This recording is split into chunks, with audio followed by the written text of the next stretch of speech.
Hi, my name is Pauleanna Reid, and I'm a top achiever for pastblog.org.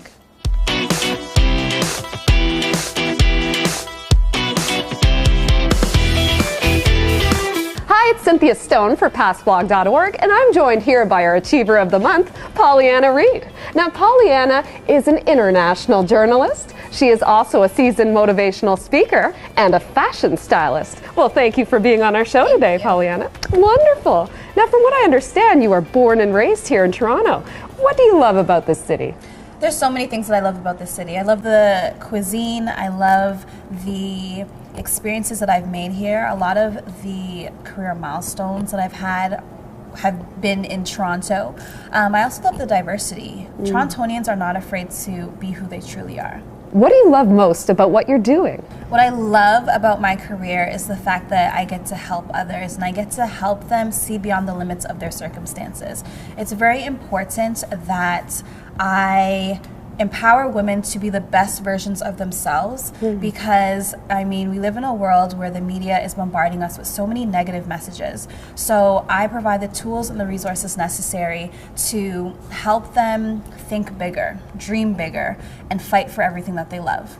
Love it. So you're really helping them on the road to success. Absolutely, absolutely. Anything you love is worth fighting for. I mean, some people are a little bit timid. They may not want to take the steps because they don't think that they can achieve it. You absolutely can. You just need the tools and you just need to know the right people who can help you get there. Wonderful. Can you take me through a typical day in the life of? I start my days usually between 4 and 6 a.m. every single day. I believe when chasing your dreams, there are no days off. Me and my colleagues we practice something called 5 before 8, where we take off or knock off 5 things on our to-do list before 8 a.m.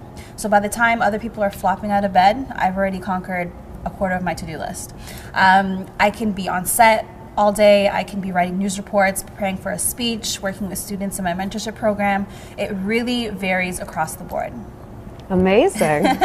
Now, Pauleanna, family is very important to you. Did your parents play a role at all in your career path? It's very interesting because my parents, they tested me quite a bit. In my senior year of high school, when I decided that I wanted to be a writer, I went to my parents and they told me that, you know, I don't think that's the best career for you. I think you should choose option B. And so they stuck me in a college program that I hated. I fell into depression. I was starting to have suicidal thoughts because I thought, if this is where my life is going to end up, what's the point of living? It just didn't seem fair to me that I was living my life on other people's terms. So in my second year, I decided to drop out of school. I walked away from the classroom, told the teacher, peace out, and I was determined to make my dreams happen because I wanted it that badly. It was either living my dreams and trying and making an effort, or the other route, which would be depression and suicide. I could not fathom just not trying at least. So when I left, the first thing I did was create a vision board, and so I could envision everything that I wanted for my future. After that, I connected with 2 mentors who changed my life forever and opened so many doors for me, and they're probably the reasons I am where I am today. They gave me the tools, and now from being a survivor of mental illness, now I'm a provider, and I provide other people with the right tools to help themselves as well. Now, you are a survivor. You yourself mentioned that. Can you explore that a bit, even before your vocational path as a child? I was a victim of bullying. I was called a bitch, I was called whitewash, I was called stupid, I was called a whore, everything. Even though people didn't know me, I was labeled with so many different things. And I mean, it's unfortunate because I had low self-esteem, I had low confidence levels. Every time I looked in the mirror, I hated the reflection that stared back at me. On top of that, I was a tomboy. I played sports from golf, from tennis, to football, to basketball. So I had a body shaped like a little boy. Okay, whatever. But I mean, there's no reason to make someone feel like crap for it, you know? I mean, I was just living my life, and a lot of people felt that they could impact me in a negative way. And it did for a long time. But through journaling, I found peace. I used to write in a journal every single day, and that was my escape from the chaos that was around me. And then through journaling is when I discovered and connected with my passion, and then everything else proceeded after that. Pauleanna, being a survivor of bullying, you have a remarkable insight for this. What would be your message for other victims of bullying out there?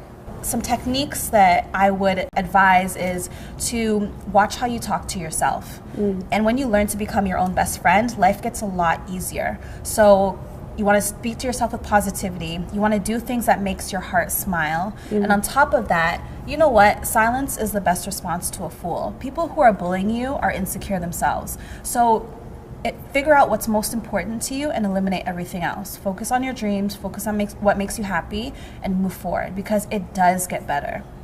So let's move on now. Let's go to a new chapter in your life. In fact, speaking of chapters, it sounds like you're going to be having a book coming out in 2014. I'm so excited. Yay. This has been my biggest dream ever since I was a little girl, and now it's coming to reality, and I'm very, very happy. You have no idea. This is everything to me. I can die happy now. I see it in your eyes. Yes, the excitement is there. Yeah. Can you explore that a bit? What is the book going to be about? Sure. It's a young adult fiction novel. It's called Everything I Couldn't Tell My Mother. Ooh. And it is a coming-of-age story for any woman who has ever questioned their sexuality and readiness, who had stayed silent at a time when they should have spoken up, or accepted treatment that was less than what they deserved. It's irresistible, it's scandalous, it's passionate, it's based on my true life story. Where do you get your inspiration? I have various sources, but more than anything, my little sister, because I see a lot of myself in her, and because of the cruel world that we live in right now, I keep her so close to me, and we have a very, very close relationship. And every time I look into her eyes, I tell her that I love her. I want to empower her, and I work very hard so I can show her what success looks like. I keep her close to me. I make sure I'm a great example for her, a great role model. And she's just such a cool chick. I mean, she follows in my footsteps. She doesn't listen to anybody. She does what she wants on her own terms, and she's just very determined. So, I mean, I see a lot of myself in her, and I'm so proud of her. Do you have any role models? I do. I have several mentors. Right now, the first person that comes to my mind is a gentleman by the name of Stuart Knight. He's a phenomenal man. He's a public speaker. He travels across the world, entrepreneur, and he's just very witty, very sharp. And I'm so happy we connected, because he's helped me in business and life, and he gives me all the advice that I need. And I look up to him very much. In terms of a mentorship program, you have, in fact, been very active in this regard. What is your core message? My core message is to help women keep their minds as sharp as a spike on their stilettos. I mean, there's so many definitions of beauty nowadays, right? And I think a lot of women are kind of dumbing themselves down and focusing more on how they look instead of focusing on their books and educating themselves. And so it's very important that I equip them with the right tools and the resources, and help them mentally, emotionally, and just be there as someone to talk to and empower them so that they can become smooth, savvy, and successful, and dazzle in their careers, and just be the better version of themselves that they deserve to be. Love it. Well, Pauleanna, what is next? What's next for me? I'd like to turn my novel into a feature film. Ooh. So that is my next large dream, because I think that it's very important that even though you've achieve certain amounts of success, you keep dreaming bigger. So that is my next major accomplishment that I need to conquer. Other than that, it's just continuing to educate myself, continuing to empower myself and build my confidence levels, and just be a better person every single day. I'm not perfect. I do have bad days as well. So, I mean, it's very important that I become a better version of myself so that I can help other people and be like a great resource for them. Amazing. Pauleanna, it was such a pleasure to interview you. You are an inspiration. Thank you. Helping so many people, and you truly are the change that you want to see in the world.